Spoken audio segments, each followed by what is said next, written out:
Podia começar com aquela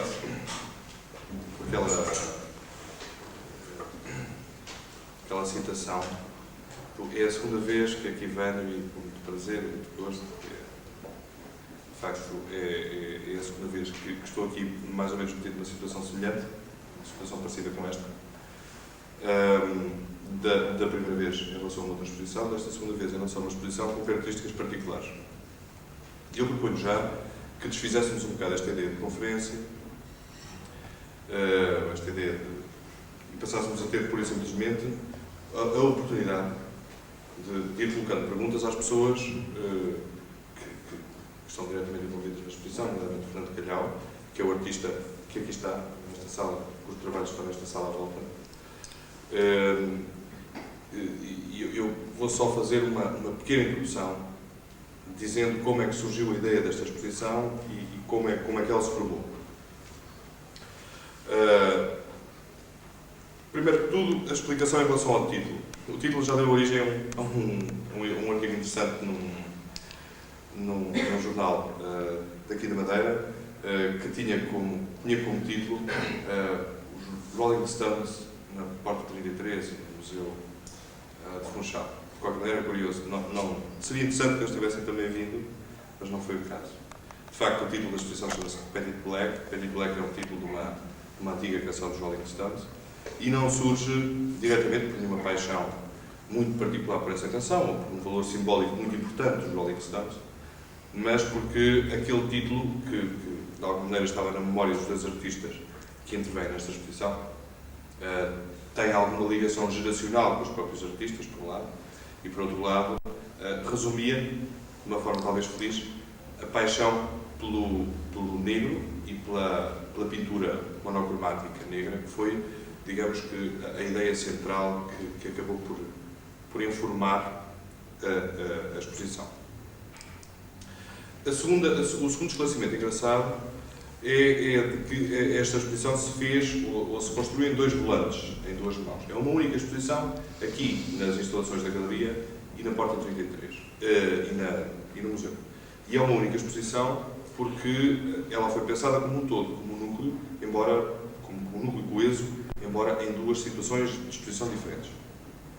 Aquilo que se passa no museu são apresentadas obras dos dois artistas que digamos, a obra mais adequada é uma obra talvez Fernando Calhau de 1990, depois há 90, 89, depois há obras do Michael Weberstein de 1990 e 91 e há obras construídas de propósito para o efeito e que resultam do contacto que os dois artistas tiveram com o espaço do museu, numa primeira visita e num primeiro contacto que tiveram com a Madeira há alguns meses atrás, quando cá vieram. O resultado desse primeiro contacto foi, por um lado, a construção e a definição de obras e projetos que se intercruzam no espaço do museu e, por outro lado, a forma como aqueles espaços ou aquelas situações acabam por se refletir nos trabalhos que vieram a ser apresentados. No próprio museu há três situações diferentes. Eu calculo que as pessoas que aqui estão já tiveram a ocasião de visitar a exposição no museu. Há três situações diferentes. Há a primeira situação de duas salas gêmeas, antes no espaço interior do museológico propriamente dito, duas salas gêmeas, onde se encontram um desenho do Michael Weberstein, que foi feito especificamente para esta exposição na parede do museu, e duas esculturas do Fernando Calhau que foram também feitas especificamente para esta exposição, nesta situação. Na sala seguinte desse par de salas gêmeas, há uma pintura do Calhau, que é a tal pintura mais antiga que se encontra na exposição, a pintura de 1939, e três esculturas do Michael Weberstein que foram construídas com recolha, nomeadamente com recolha de pedras locais na Madeira. Ele chegou, foi recolher as pedras. Então são pedras que têm um significado, algumas delas um significado simbólico particular, porque são pedras que foram recolhidas pelo próprio artista aqui neste sítio. Na sala, no espaço museológico, foi vazado a sua coleção permanente, foi substituído pela exposição, é criada uma outra situação distinta.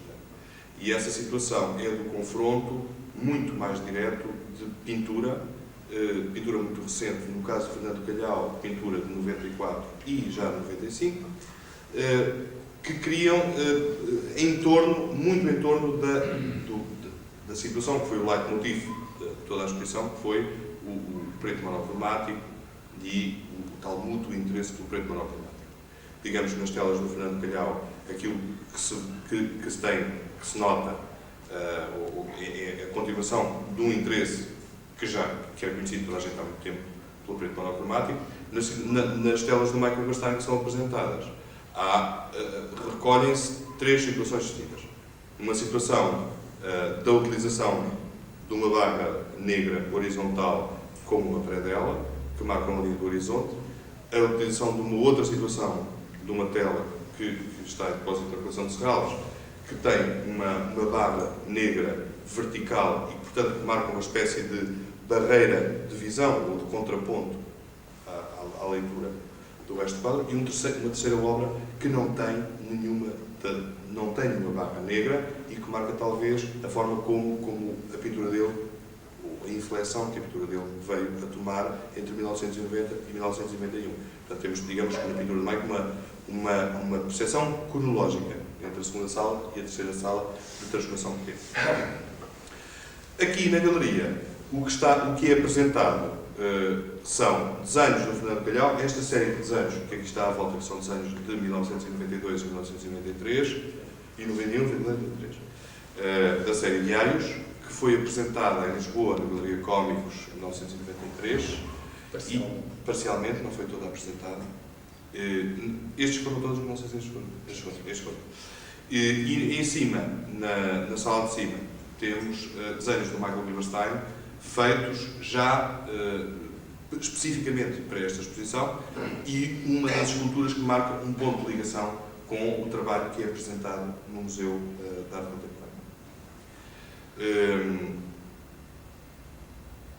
Eu não me apetece continuar. Acho que é mais interessante as pessoas irem colocando questões, irem pondo perguntas, nomeadamente a propósito das obras, e aproveitarem a oportunidade que têm de ter o artista aqui para massacrar. Acho que é mais interessante. Ok, então, tá bom. Já agora, antes de começarmos com isso, eu queria só também explicar um bocado o que é que está a acontecer com o Mike. Nós tivemos um desentendimento de hora de jantar e, como saímos em carros separados, não sabíamos onde é que o Mike está neste momento, a estar a aparecer. Esperamos um desencontro. Não sei se o meu número de musicol se entreteve enquanto não vinha esta explicação. É natural que ele entretanto apareça. Se nós despachámos um pouco mais tarde, em vez de jantarmos primeiro e irmos para aqui, resolvemos fazer o contrário, já não conseguimos falar com ele. Pronto, ficou assim. Esperemos que ele apareça entretanto. Eu queria ainda sobre esta exposição, em relação ao que o Delfim disse, acrescentar outra coisa. Suponho que isto é uma coisa comum a mim e ao Mike. Primeiro, a exposição chama-se Paint in Black. Nós usamos a ideia formal de que ambos usamos tinta preta na fabricação dos nossos quadros, nos nossos desenhos, enfim, naquilo que fazemos. Mas o preto, a cor preta, não se pode reduzir nem o meu trabalho, nem o do Mike, à utilização da cor preta. Quer dizer, não é de facto, nem muito nem pouco, nem tema, nem o assunto principal. É uma ocorrência paralela, quer dizer, calha neste momento ser preto. É evidente que há sempre uma coisa que é permanente, tanto no meu trabalho como no do Mike, de outra maneira. É a utilização de elementos muito simples, ou seja... Pretos. Não pretos. Eu já fiz coisas. Eu, quando comecei a fazer trabalho mais profissionalmente, foi em 68, nessa altura estava a fazer gravura, e era branco. Eram relevos, não tinham cor. Havia pequenas marcas pretas, de facto, mas era branco. Aliás, as gravuras, algumas delas foram ser vistas agora na Lisboa, na exposição dos anos 60.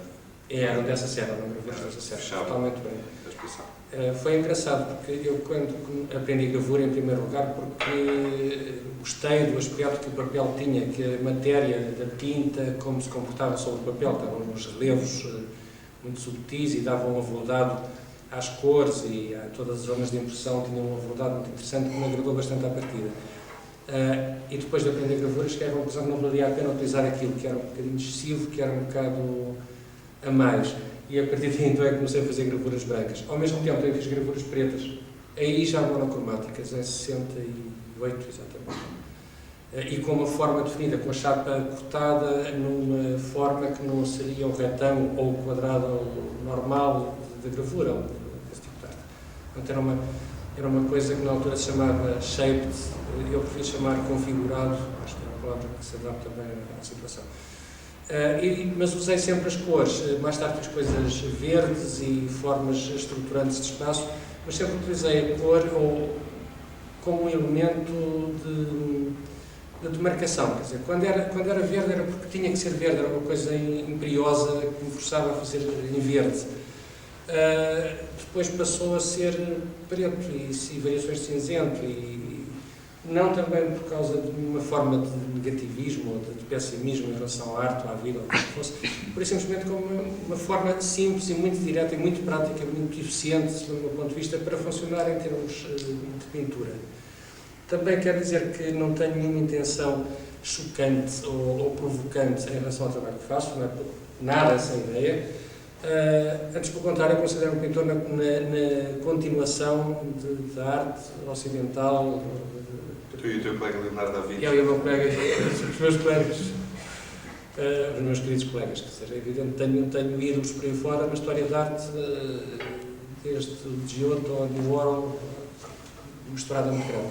Claro, passando pelos os meus colegas mais próximos, minimais, embora não me considere um minimal de qualquer maneira, acho que sou um produto de uma mistura de informação e de...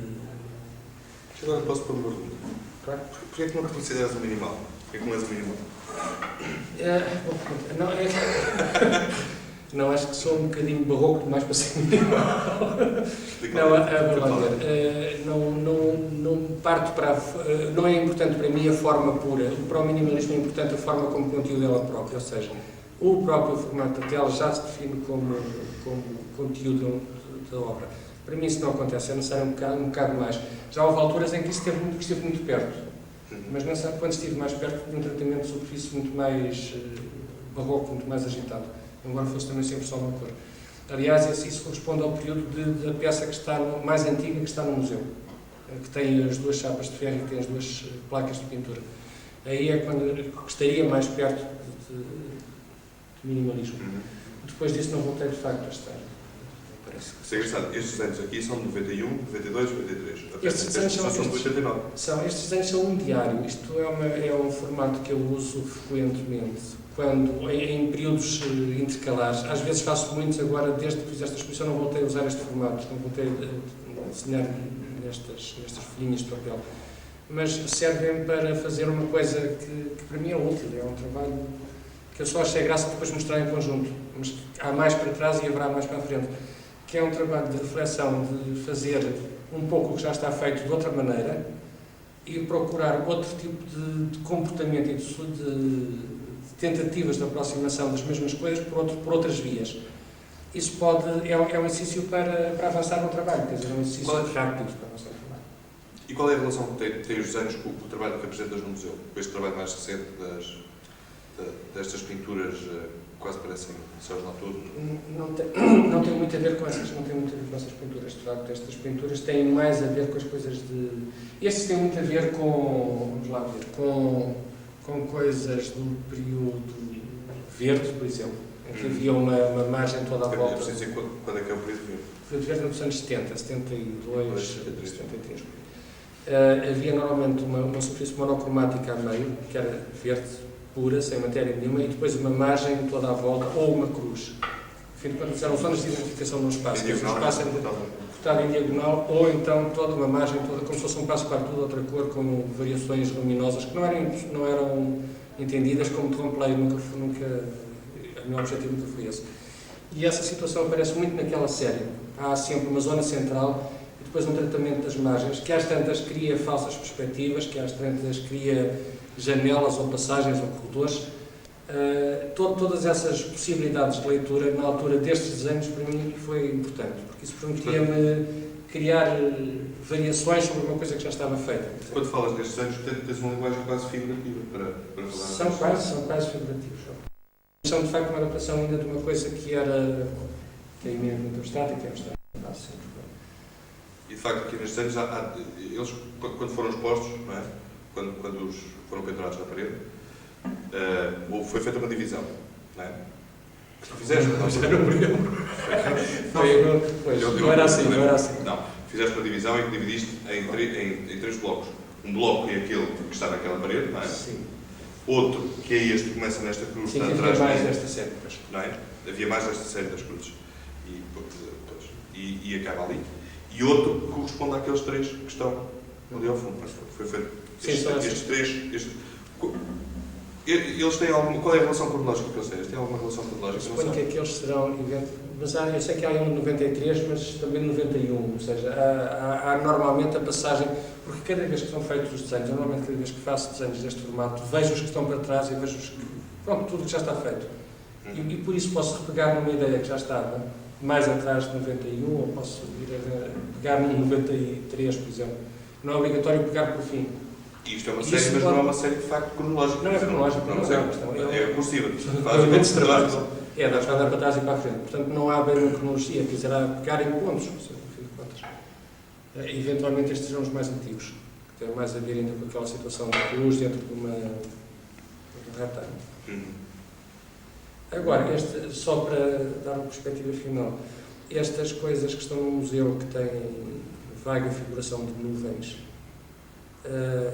são as coisas mais recentes, mas como também sabem, neste momento mais fazer. Se repararem, os quadros têm uma espessura que não é normal na pintura, têm grades, 2 grades coladas de 2 centímetros, têm um ar muito mais objetual do que normalmente a pintura tem. Não se vêem os pregos a topo, que já é tudo reparado atrás, ou seja, tudo arranjado em termos muito mais físicos, objetuais. Depois a camada de tinta pintada à superfície, para marcar um bocado, claro, marcar a superfície não de uma maneira rigorosa, quer dizer, pinceladas que saem, quando saem, não vou limpar. Mas é como se a pintura aterrasse, digamos, sobre a superfície do quadro. Depois os quadros são deliberadamente muito escuros. Quando se olha, e não estão iluminados no museu. Não estão iluminados por 2 razões. Toca em prática. Eu não sei porque as pessoas viram. Este é o Mike do Sabia. Eu não sei quando é que as pessoas se viram na inauguração, realmente estavam iluminados, mas a inauguração tinha uma situação muito particular, é que o museu estava aberto a horas a que ele normalmente não estará aberto, não é? E portanto era necessário iluminar. Aliás, a partir de hoje, da mudança horária hoje, essa situação vai deixar de acontecer. Portanto, era necessário iluminar com situações de iluminação que para os teus trabalhos eram complicadas, não é? Porque provocavam reflexos e, em vez de permitir ver melhor, dificultavam a visão. Não é? Vê-se pior. Mas eles são para ser vistos, de qualquer forma, de uma maneira lenta. Não são a ideia, quando se olha para os quadros, de ter noção e a primeira ideia que se deve ter é que são, de facto, quadrados ou retângulos negros, lisos, sem nada. Mas se houver uma segunda leitura, se tentar demorar um bocadinho a olhar para aqueles espaços, então começam a aparecer coisas, começa a haver o olho adapta-se à situação de falta de luz e começa a ser capaz de ver mais coisas para além da primeira aparência. E então aparece, de facto, uma relação com uma pintura que é lenta, que tem, ela própria pressupõe um tempo, que é uma ideia que me interessa, e depois tem uma relação muito, que eu acho que é bastante forte, com a pintura ocidental, pronto, com a pintura pintada, com a tradição. Isso interessa muito retomar essa tradição. Também me interessa manter uma vigilância grande sobre o aspecto cromático. Evidentemente, não apetece fazer céus, não apetece pintar um céu. Apetece-me fazer um esquema, aquilo nem sequer são céus, porque não tem uma luz lógica. Não há uma iluminação que venha de um ponto e que provoque sombras nas eventuais nuvens. É mais uma mistura de claro escuro, que de uma forma um bocadinho ocasional provoca a sensação de um céu com nuvens. É evidente que isso também é uma me interessa que isso aconteça, mas não é tão importante em termos de figuração como isso. Portanto, basicamente é isto que... Agora, imediatamente olhando para estes desenhos, tenho a sensação de um conjunto de 2 blocos e 2 situações de espaço que se complementam e que se diferenciam. Aqui é muito mais evidente a superfície, digamos, entre aspas, estamos perante obras muito mais abstratas, ali há uma reinvenção da profundidade. Não é? E, portanto, uma certa sugestão de um espaço percorrível, um espaço, se quiser, de relação paisagística. O que acontece também na tua exposição, lembro-me, tu aproveitaste um determinado buraco, não é? E puseste ao fundo um fundo negro, mas a verdade é que nós temos a sensação de que esse buraco faz parte da obra, não é? E, consequentemente, há também essa sensação de profundidade, de ilusionismo numa imagem que, no fundo, é perfeitamente abstrata. Julgo que esse dualismo é muito curioso de estar em ti, nos desenhos, e que tem muito a ver com o que tu deixaste também suspenso, e pode ser uma ponte de ligação entre a tua pintura e a de Michael, não? Que é, de certa maneira, uma reinvenção da paisagem. Porque quer tu queiras, quer não, Fernando, a verdade é que na agitação dos quadros negros nós começamos mesmo a ter a sugestão de algo de atmosfera, não é? Algo de atmosfera. Eu julgo que uma das grandes poéticas nascida de uma certa pintura abstrata e que a pintura abstrata americana foi exatamente esse reinventar da paisagem. Eu costumo dizer que se pode entender de um artista como Marc Rothko na antítese do Monet, não é? O Monet desmaterializa a paisagem que é tornada por luz, o Rothko como que materializa a luz até recriar vibrações atmosféricas, digamos. Um vai do naturalismo para a abstração, o outro como que reinventa uma memória da natureza e do abstracionismo. Não sei em que medida essa poética rothkiana e, portanto, relação minimalista tem a ver contigo, e que Paulo Rothko, evidentemente, pensa em 2 ou 3 nomes dos seus contemporâneos, não é? Um Bernard Newman, um Reinhardt. Evidentemente, quando a gente olha para o Riverstein, temos com certeza de referenciar ambos, o Newman e o Reinhardt, e, portanto, a pergunta que eu gostaria de deixar suspensa para ambos é essa. Até que ponto esse sentido de reinvenção numa poética da paisagem, de facto, se está a processar no vosso processo evolutivo, no vosso processo sensível, por um lado. Por outro, até que ponto o mesmo fenómeno teve a ver com o espaço específico, com a vivência específica deste local, que foi a ilha onde vocês estiveram, não é? E que me parece que, de certa maneira, foi profundamente assumida na obra de um e do outro, mas muito particularmente no caso do Marco. Eu não percebi a última parte. Primeiro, se de facto...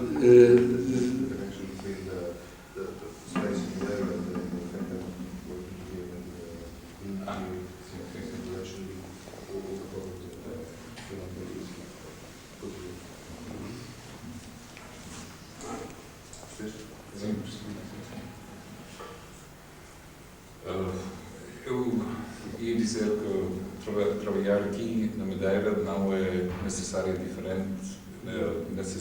diferente de trabalhar num outro lugar.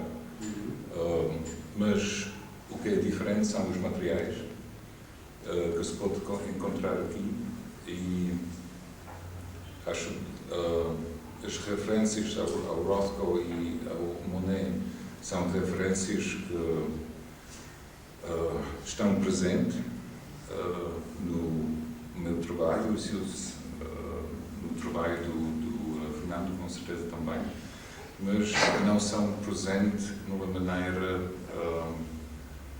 programática. Eu dizia que tudo tudo que eu vejo, seja a paisagem de Madeira ou um quadro do Rothko, entra na cabeça e depois, mas quando estou a pintar, o processo não é um processo muito linear. Então, acho que aqui temos um problema, que a linguagem da pintura é outra linguagem, é muito, muito diferente da linguagem de falar. E temos um problema. É que aquela análise não, acho que nem sequer é possível no processo do trabalho.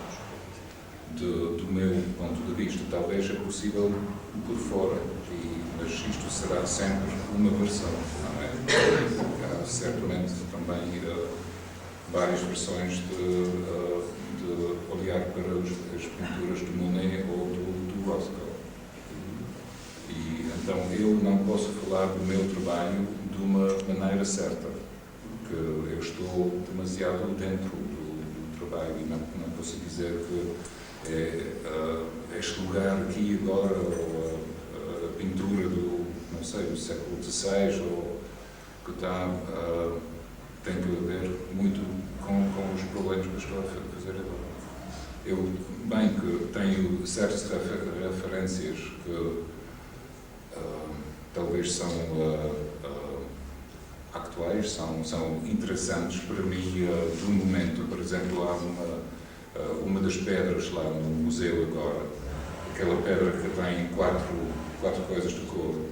Para mim, um lado deste trabalho é uma referência às esculturas do Lucio Fontana. Não sei se isto é visível e também não importa se é ou não, mas isto era um fator, digamos, neste trabalho. Não sei se é importante relacionar isso. Não, o que me gostava, quer dizer, em termos de registro, pensando só numa conversa entre nós, numa conversa com o público, é assinalar este fenómeno curiosíssimo, não é? Que é uma determinada evolução dos valores de cor e dos valores de luz ao longo de um século. Se quisermos, eu diria que, enquanto que no caso de Monet assistimos a uma dissolução da paisagem de cor e de luz, no caso de certos americanos, não estou a referir, há como uma reinvenção da paisagem a partir da cor e da luz abstratas. Não? E parece-me que na sua pintura há muito um sentido de reinvenção da paisagem. Não é? Uma paisagem que é profundamente vivência interior, não é? E não o olhar do exterior, com certeza. Não é? É interior, eu dizia que é interior de uma maneira que é relevante, é quase universal. É que acho que todos os seres humanos têm uma relação com a paisagem e é isso que interessa. Mas no seu caso, há um lado muito também, depois já vou falar disso, das licenças, não é? Há um caso muito interessante, porque quando se fala de reinvenção de paisagem, e a seu propósito certamente não sou o primeiro a jogar no termo, não é? Mas também a seu propósito, o Michael, sabe isso perfeitamente, referencia-se continuamente uma certa memória de um paisagismo oriental. Não sou o primeiro a apontar nisso, não é? Isso eu acho extremamente curioso, porque tem a ver com toda uma nova consciência de mundo que se está a processar. Evidentemente, há uma grande tradição da paisagem ocidental, mas eu diria que a tradição da paisagem ocidental foi sempre, pelo menos na sua estrutura clássica, fundamentalmente dualista. A partir do princípio, de um lado existe o humano, do outro lado existe o cosmos. Não é? Daí que também, no típico quarto renascentista, a figura e o fundo estejam separados. Não é? Normalmente, a paisagem é um fundo para uma presença humana. Mesmo na selva de Gioconda, em última análise, é isso que acontece. Não é? Portanto, digamos que há um domínio do elemento humanístico sobre o elemento cosmológico. Na paisagem oriental, esse dualismo transforma-se num monismo. Não é? O humano e o cósmico interpenetram-se de tal maneira que a figura é um ponto da paisagem. Ora, o que me parece muito interessante numa moderna consciência ocidental é que nós estamos a sentir que a nossa nova visão do cosmos, não é? Tem a ver, de facto, com a nossa mais profunda humanidade. Em todos os planos. Não é por acaso que também hoje há aquilo que se chama uma consciência ecológica. Não é? Nós somos paisagem, nós somos natureza, como os orientais sabiam e sentiam, e os ocidentais, secularmente, ignoraram. Não é? Isto é um problema que se passa, evidentemente, que envolve toda uma questão de abstração, de figuração, do novo sentimento do mundo, mas que ultrapassa o domínio da arte, é uma nova consciência do existir que está em causa. Não pensa que isso já começou com por exemplo, com os impressionistas? Acho que, exatamente, não é por acaso que os impressionistas foram os primeiros artistas ocidentais a olhar para o Oriente de outra maneira, e olhar para a arte oriental de outra maneira, não é?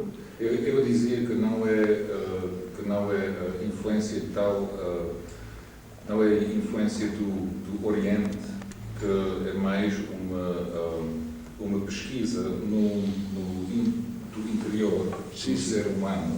Sim.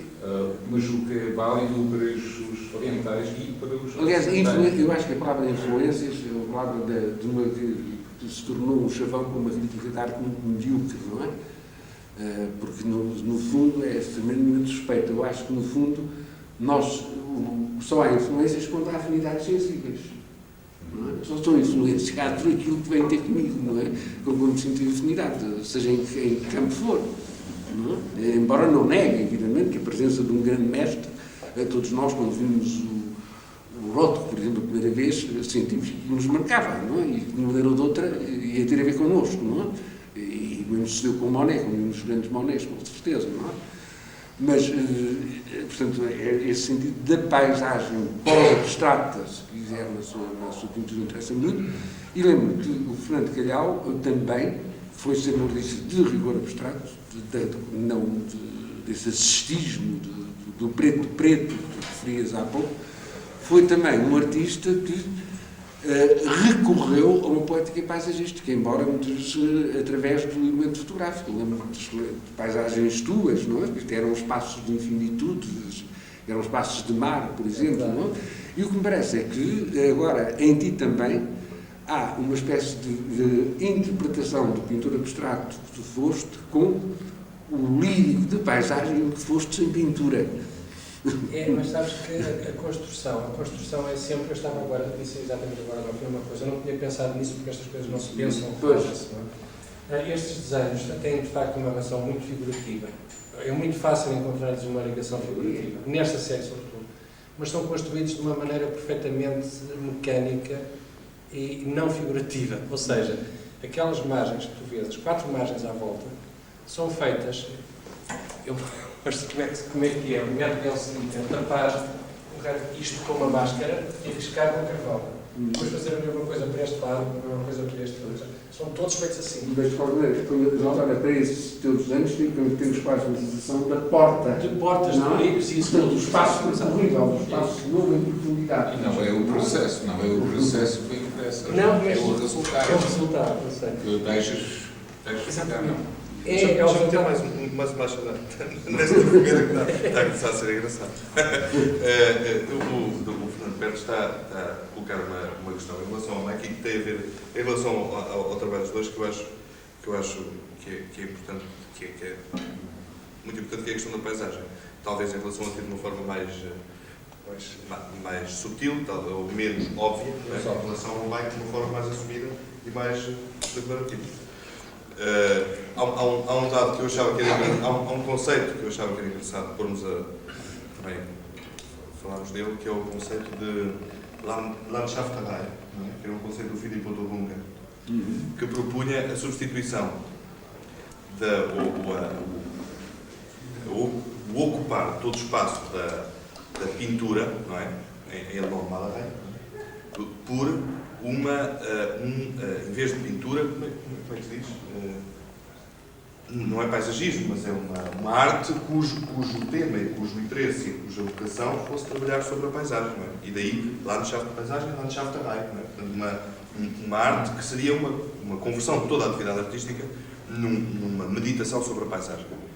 Porque a paisagem era a forma visível da visão do mundo, não é? Estamos a falar de 1805, não é?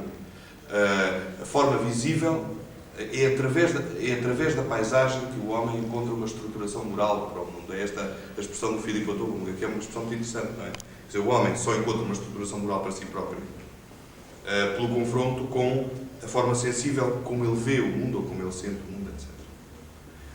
O que eu achava eu acho que é interessante essa acessão do Runge. O Runge nunca concretizou ele próprio esse sonho, morreu muito cedo, morreu muito novo. O Caspar David Friedrich era veio a ser um apaixonado pela pintura do Runge, da qual ele não gostou de início. A partir de 1810 veio interessar-se imenso pela pintura do Runge.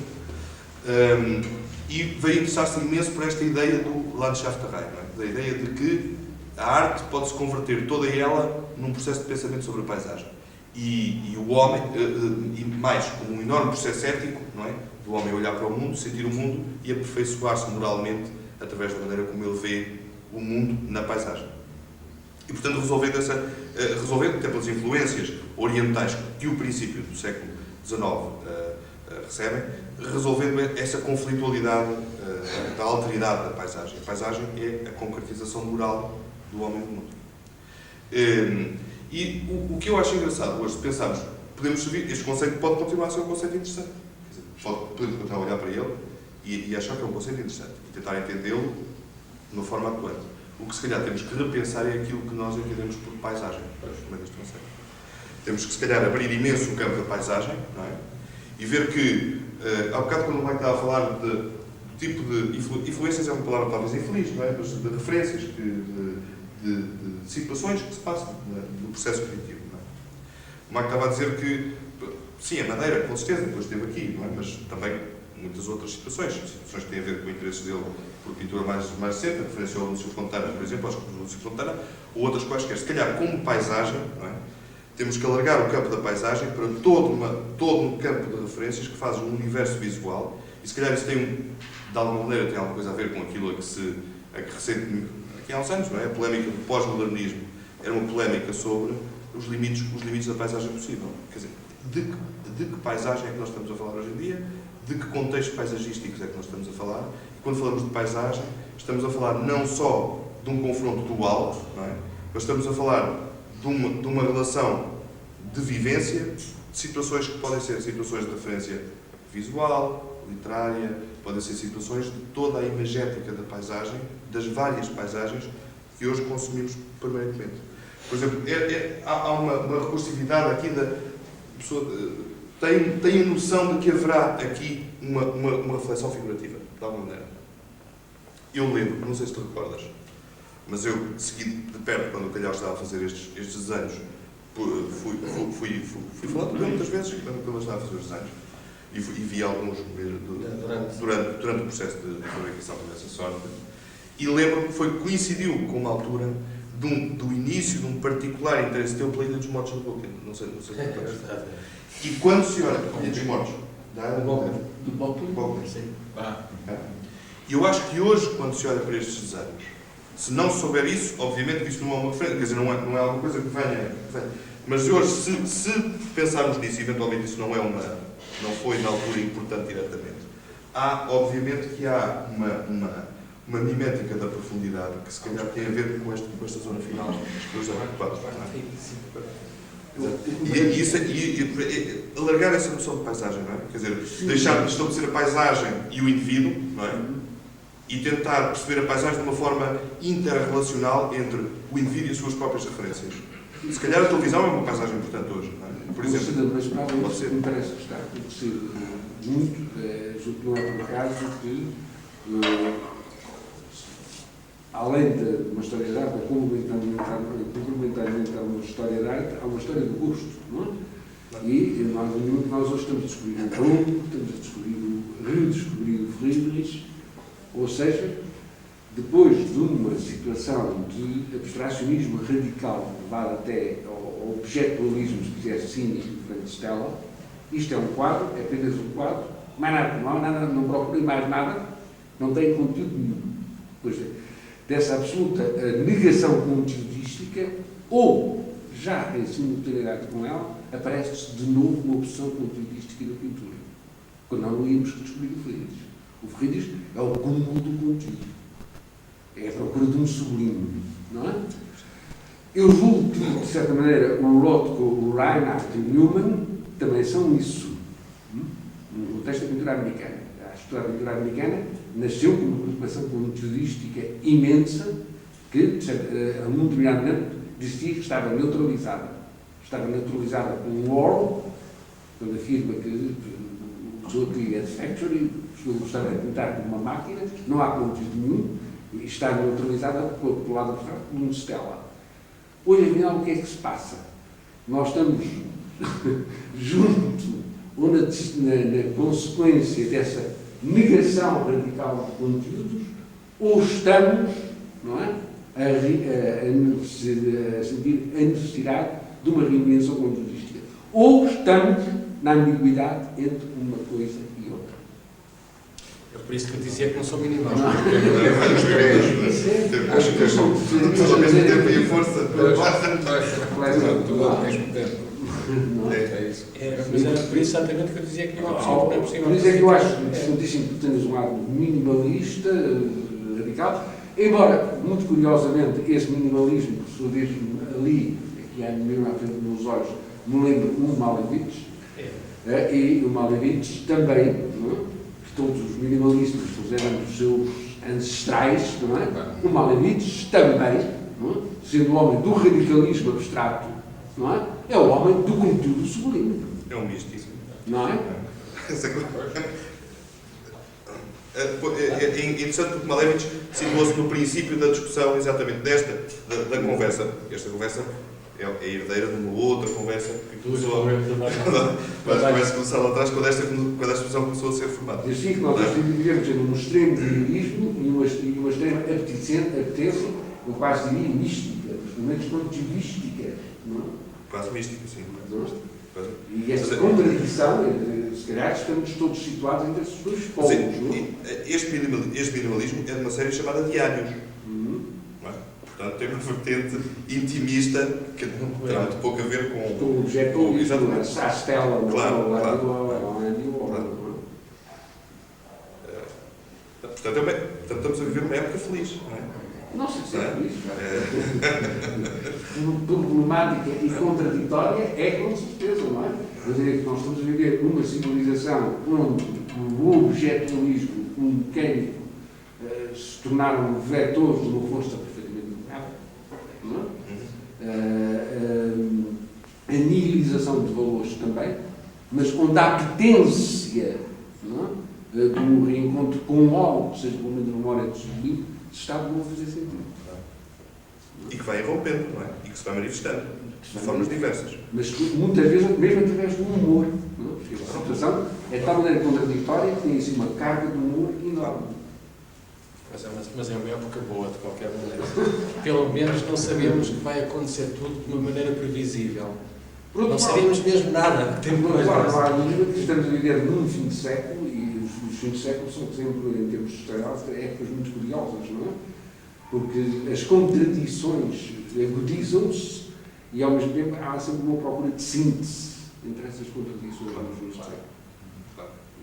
E como dizia o Michel Foucault, encontrar uma ordem é a tarefa mais aleatória possível. Não é?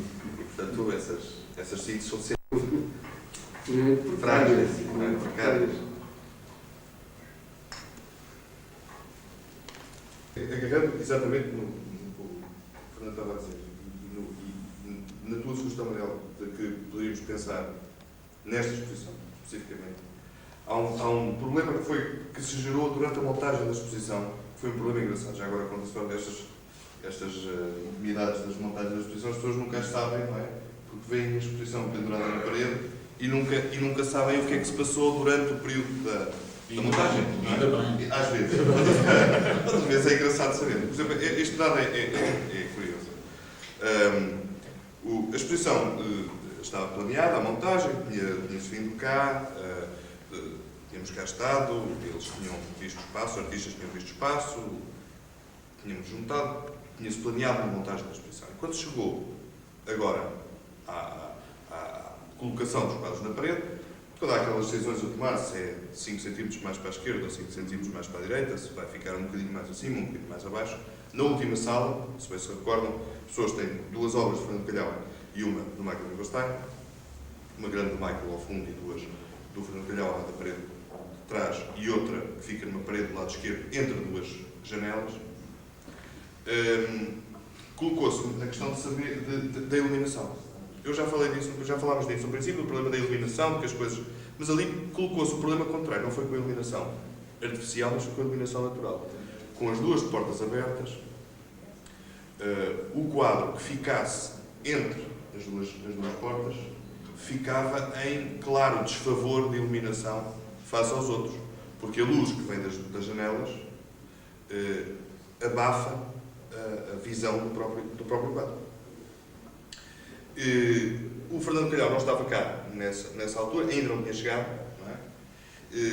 Nós estivemos a olhar e a discutir e a ver o que era melhor. Pusemos um quadro, colocámos de sítio, e há um dos quadros, houve uma conclusão que chegamos logo. Os dois quadros do Fernando Calhau tinham um ritmo de visão diferente.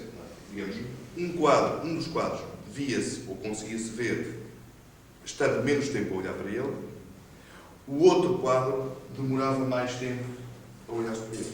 O quadro demora 3 minutos, 4 minutos, parado em frente ao quadro, para se começar realmente a ver, não é? Para começar a ver o que é que lá está pintado. E não se ficar com uma imagem mais ou menos difusa. Isto é curioso pensarmos isso, porque hoje em dia, nas exposições, em média, não é? Estatisticamente, aquelas estatísticas que fazem as pessoas nos museus para saber. Normalmente, os visitantes são 10 segundos em frente a cada quadro. Ou 10 segundos. O que é manifestamente insuficiente para ver qualquer daqueles dois, mas um deles, então, é manifestamente insuficiente. Quer dizer, quem vira um quadro daquele durante 10 segundos, vê um quadrado preto. Um quadrado de 1 metro por 90 por 1 metro por 90, preto. Não é? O que não é o que lá está. É outra coisa. Portanto, a pessoa que gastar menos tempo a ver aquele quadro, não vê outra coisa. Imaginemos que é a mesma coisa que ter um filme a passar, em vez de estar à velocidade normal, estar muito mais acelerado. Não é? As pessoas não vão ver o filme, vão ver outra coisa. Imagens aceleradas, mas aquilo não é um filme. E isto é um problema que se coloca, quer dizer, não é? E já agora, Fernando, era só aquilo que tu estava a dizer, a exposição como espetáculo, a arte como espetáculo. Eu acho que isso, neste momento, está um bocadinho a acabar. Não sei, eu gostaria muito de repetir isso, mas acho que as coisas são tratadas de uma maneira cada vez mais superficial, mais ao nível do entertainment, não é? Eu sinto-me bastante desgostoso com isso, mas tenho a impressão que, infelizmente, isso acontece demasiado. Sobretudo, nós perdemos algo que, quanto a mim, seria essencial na consciência ocidental, que era a necessidade de associar o ver ao ler.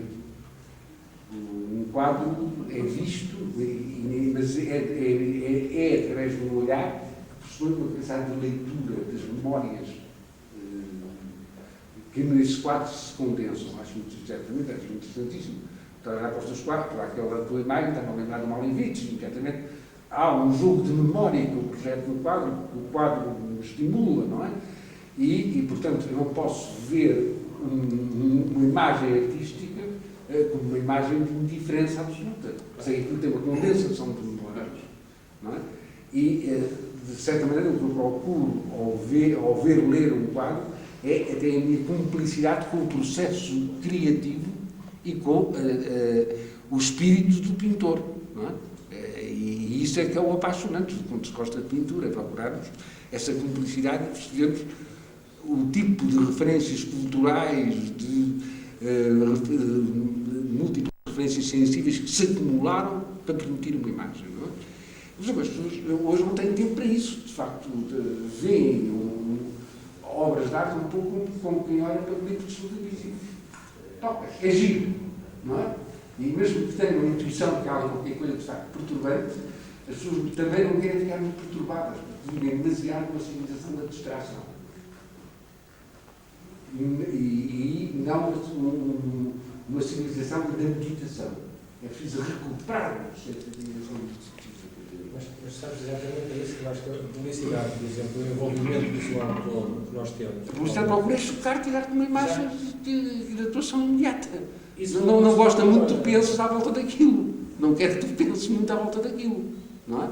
E nós, sem querer, se calhar, estamos cada vez no plano sensível e no plano intelectual a funcionarmos em função de uma linguagem que é muito mais publicitária do que problematizante. Isto é a minha dúvida. Isso é porque eu acho que a imagem publicitária, a imagem de comunicação visual da rua, a não artística, digamos, a funcional, é neste momento tão aliciante, tão rica em tamanho, roubou a escala de pintura americana, por exemplo, utilizou uma série de elementos que eram das artes visuais, que foram elementos de escândalo até historicamente, e já está de tal maneira a invadir a vida visual das pessoas que não pode ser combatida com os mesmos argumentos por parte dos artistas. E nesse momento o que está a acontecer, e parece-me que agora, nos anos 90, se está a notar já isso um bocado claramente, inclusive nos artistas muito novos, é uma tentativa de exatamente propor leituras poéticas muito mais do que visuais ou espetaculares.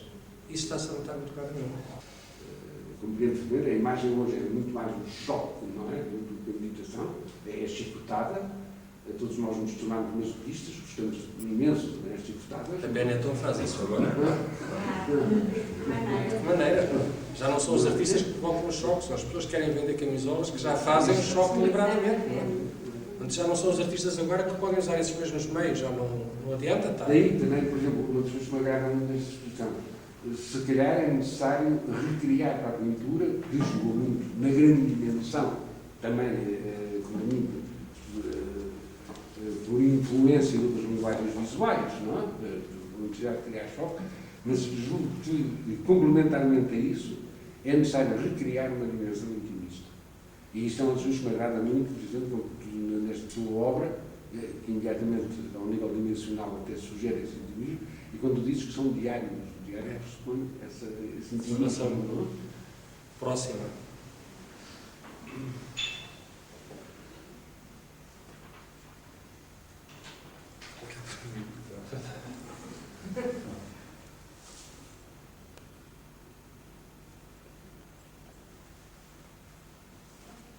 Bom,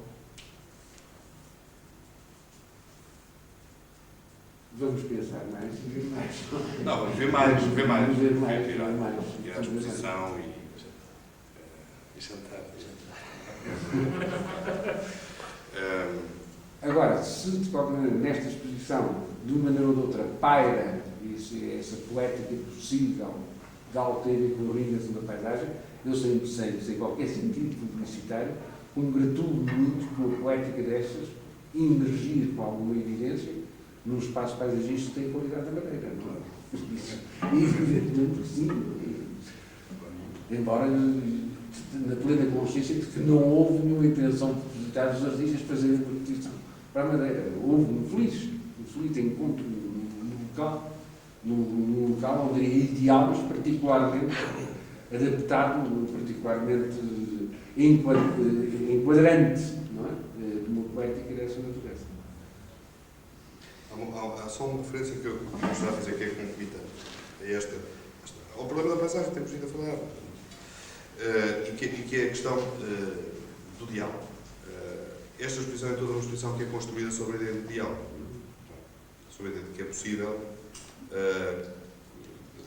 o diálogo entre situações artísticas, plásticas, estéticas é possível. Que é possível dois artistas não só apresentarem a sua obra, mas acharem que a sua obra vista em conjunto acrescenta para quem vê alguma coisa, há uma mais-valia que é gerada pelas duas obras serem vistas em conjunto. Não é? Portanto, é uma obra, também é uma exposição que resultou de um diálogo. Não é? Os artistas dialogaram ambos. Há obras que são para serem confrontadas e dialogadas de uma forma quase jazzística, se quisesse. A peça do museu. A peça do museu, por exemplo. A primeira peça do museu a peça que está em frente, digamos que foi feita segundo uma estrutura de diálogo jazzístico. Não é? Há um statement e há uma resposta a esse statement. Digamos que há uma parte que foi pintada pelo Fernando Calhau, há uma parte que é do Michael Bieberstein, e foi o Fernando Calhau fez a primeira parte e depois o Mike fez a segunda parte, de uma forma quase contrapontística em relação à forma como Calhau tinha resolvido a situação. As linguagens são as nossas normais. Exato, quer dizer, cada um utilizou as suas linguagens de pintura normais, não é? E cada um utilizando as suas linguagens de pintura normais, criar é gerada uma situação que é uma situação que se transforma, porque é uma situação dialogante, é uma situação comunicacional, tem uma lógica interna, que gera exatamente, que gera uma situação plástica nova. Eu gostei muito desse adjetivo, você bem pegou, contrapontístico, porque também, através dele, estabelece uma outra relação muito interessante, recuperar memórias históricas e com alguma tradição. Evidentemente, o termo contrapontístico convém quando se pensa em termos jazzísticos, mas é simultaneamente e imediatamente evocativo do barroco. Claro. É uma hora muito difícil de libertar neste momento. Diálogo esse também, já agora, que eu acho que gostava só de referir, que é o diálogo entre, por um lado, uma instituição pública na Madeira, que é o Museu da Arte Contemporânea, e, por outro lado, uma associação cultural, que foi a Galeria Porta 33. E acho que isso é fundamental. Qualquer agente cultural tem consciência de que esse tipo de diálogo é também essencial. É essencial. Imprescindível até. Eu creio que sim. Creio que sim. O Fernando Pérez, melhor que ninguém, sabe isso. Tem muitíssima experiência que... E sem o entendimento dos dois e das facilidades dadas pelos dois lados não teria sido possível. Mas que exigiu uma série de meios e uma série de transformações, sobretudo no museu, que são bastante evidentes. Obviamente. Então, temos duas conclusões notáveis. Primeiro, artistas dialoguem. Exatamente. Estado de entidades privadas. Com certeza. Colaborem. Com certeza. Acho que é o ambiente todo mundo para o mundo.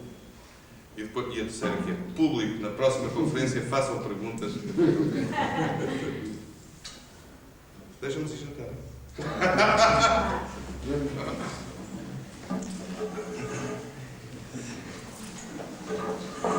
Já sabem quem é o próximo conferencista que vão convidar, não sabem? Já está. O que é que ia dizer? O que é que ia dizer?